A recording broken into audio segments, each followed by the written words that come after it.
So this is the new 2024 fully electric BMW i7, and spoiler alert, it's the epitome of luxury, it's packed to the rafters with some seriously cool tech, and it's big enough to live in. Believe me, it's a beast. So for the record, I'm coming at this from more of a tech standpoint. I do know a little bit about cars, don't get me wrong, and we will certainly touch on a lot of those features, but technology is my area of expertise, and boy, is there some serious tech inside this car. Like the new famous gigantic 31-inch 8K widescreen display in the back seat. Absolutely redonkulous. I wish I could have shown you my kids' reactions when they were sat here and the screen came down. It can be lowered and raised in the front and also by using these mini displays in the backseat doors. Also on here you can control your music, whack it on a bit of Jazz FM, why not? And as well as music you can control things like your blinds and special massage settings too. You really never have to leave this car. On top of that, there's a Fire TV button on here because you can control your onboard entertainment with an interface much like a Fire TV stick that you might have connected to your TV at home. This gives you access to apps like Netflix, YouTube, Disney Plus and Prime Video. A couple of potential downsides here are, number one, the theatre screen fold can sometimes become blocked by the front seats if you've pushed them quite far back, like I do sometimes when I'm driving. For reference, I'm 6'1", this may or may not help you, and you get an alert to say move the seat forwards. And number two, the actual touchscreen display is not sometimes quite as intuitive as it possibly could or should be in 2024, as some of the apps aren't completely compatible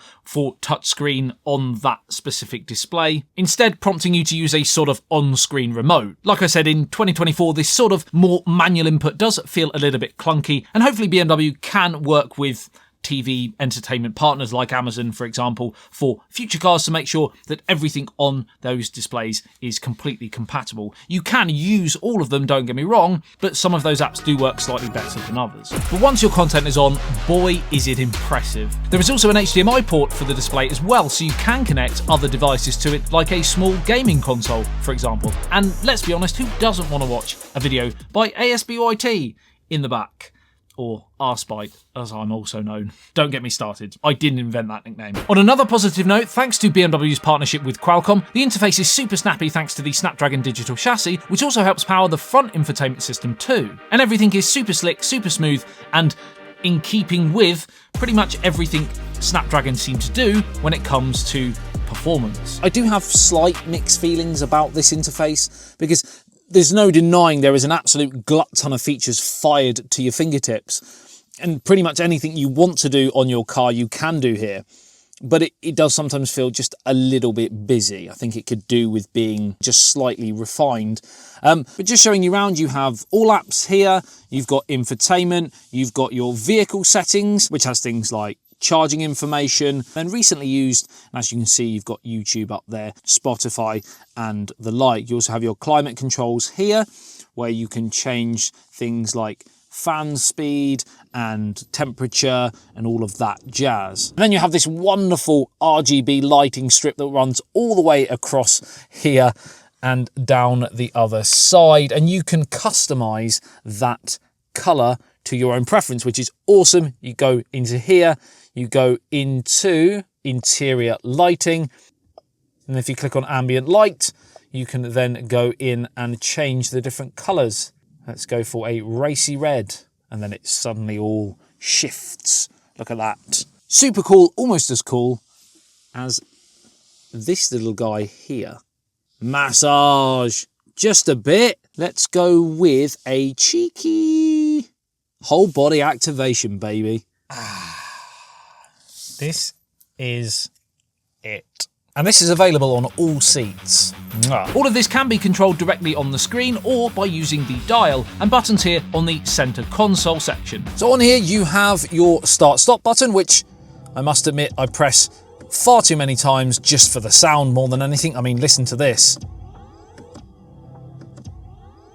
Absolutely delightful. I've done that too many times. And then once you have pressed the start button, you then have your different driving modes here. So you press up to go into reverse, down to go into drive, for example, and you also have your park button there too. Dial is here for your infotainment system, which is really handy if you wanted to one hand whilst driving. And then you have your volume here as well, sat nav, telephone and media buttons at the top there too. There is some really nice haptic feedback from these buttons when pressed, and there's also gesture support too, although personally I've always been of the persuasion that if I can kind of navigate things from just using a button or a lever, then I would prefer to do that over gestures and voice activation, which can sometimes be a little bit hit and miss. But it is nice to have both gesture and voice support here as an option. I must admit the storage isn't massive. You do have door bins here. You also have a wireless charging pad here for your smartphone. 2 places to store bottles, and then if you press this button here,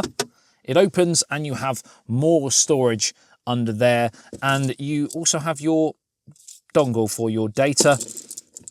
12 volt there, and 2 USB Type-C ports here if you wanted to go down the wired route. Plenty of leg room here in the back. Excuse the slippers, don't you worry about that. And we also have this lovely kind of grey walnut kind of finish on here, which is really nice. Again, everything just feels and looks super premium. You've also got under here another charging port there, Type-C, which is pretty cool for those in the back. And also down here, you have controls for your airflow and such there. Apologies for the messy kids at the back here again.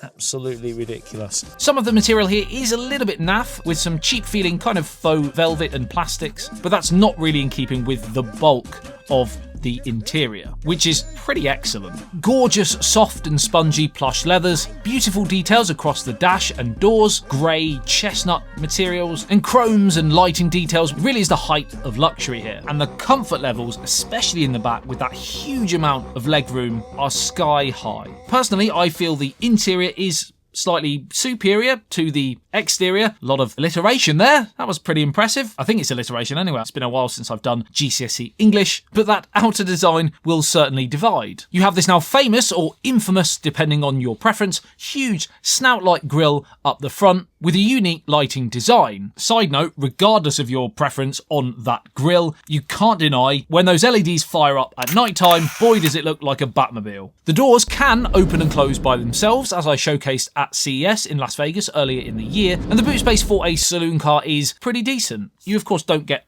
quite the practicality of a hatchback or an estate 5-door vehicle, but it does have a 500 litre capacity, so there's plenty of room for large travel suitcases, etc. The steering wheel is, as you would expect, really plush and premium feeling in the hand, and you also have these handy little knobs and buttons on either side, which gives you access to volume, your media controls, voice assistant, call, and here you have special modes for things like your autonomous driving. And it can be a little bit finicky when you're first starting to try and work out which mode is what and how to activate it. Once you get the hang of it, it's pretty plain sailing. You have a selection between speed limiter and distance control, where it sort of stops you from hitting the car in front, and assisted driving, which is sort of autonomous driving, where you could technically take your hands off the steering wheel, but it does advise you to keep your hands on just in case of any emergencies. And this works great for motorway driving, for example. Windy lanes again around here, not too great, but certainly for long distance driving at higher speeds, it can be really nice to be a little bit more relaxed with your driving, not having to worry about accelerating, braking, and of course steering. But what about actual driving, range, and charging? Because after all, as I said, it is an EV. Well, firstly, this is a seriously smooth drive. I also have a Tesla Model Y, and while I do really like that car for a lot of different reasons, the actual driving comfort here is leaps ahead. The suspension in the Model Y is relatively firm, so can get a little bit bumpy. This, on the other hand, for such a large car, it absolutely glides over speed bumps and potholes like butter on warm toast. Accelerating and braking is super smooth, and you never really feel like you're putting the car under any major strain. Steering, super responsive, but again, just so silky smooth. Cornering on windy lanes, especially near where I live in the countryside, can be a little bit interesting at times due to the sheer length of the car. You certainly need to give yourself a bit of a wide berth on some of those tight lanes. Oh, and due to the length of the car, 3-point turns can sometimes become 5-point turns, unless you drive like me. 1-point whiz round. But once you hit the open road, yeehaw! Woohoo! Gliding round roundabouts is absolutely delightful, and traffic light accelerating has never been so good.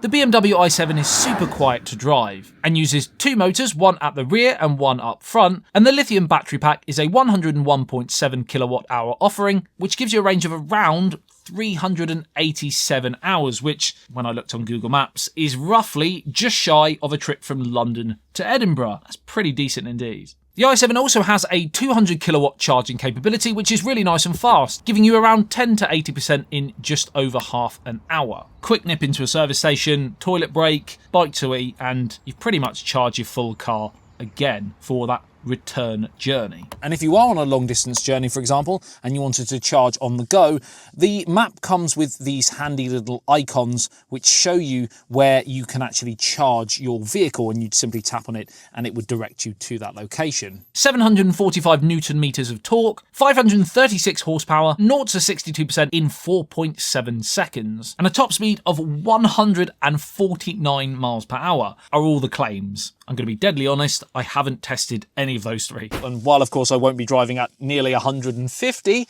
70 mile an hour tops, let's try 0 to 60.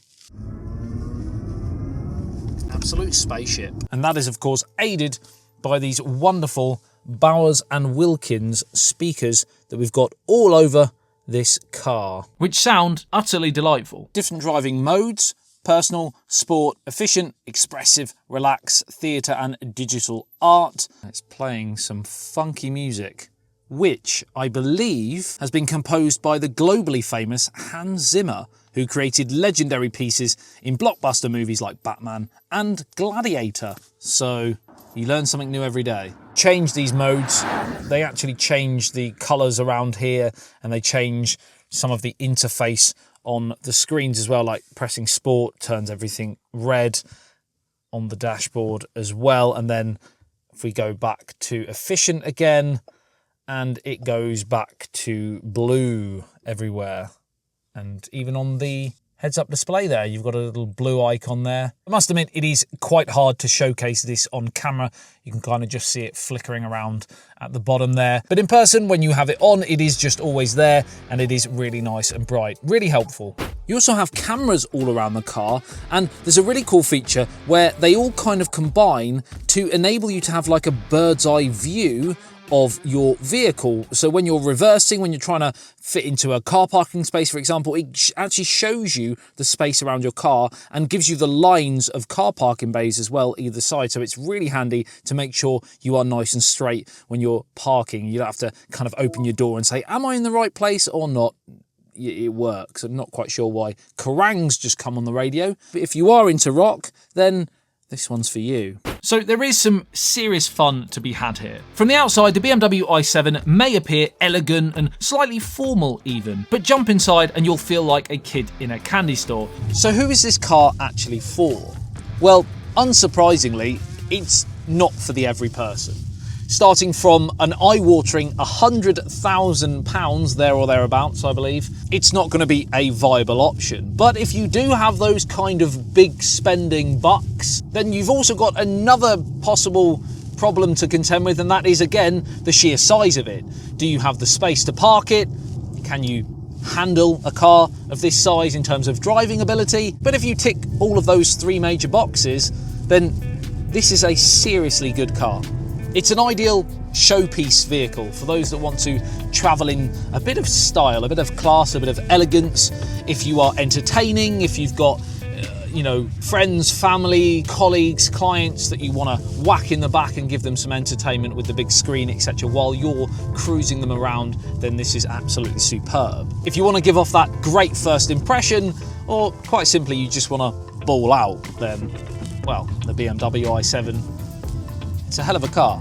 So that is the 2024 BMW i7. Any questions, let me know in the comments. I'll try my best to answer them. Head over to my other socials, Instagram, TikTok and X, for some short form content on the BMW i7, and stay tuned for some more car content coming very, very soon. My name's Adam. You've been the best as always. I love you and leave you. I'll see you in the next one. Says BYT. Peace out.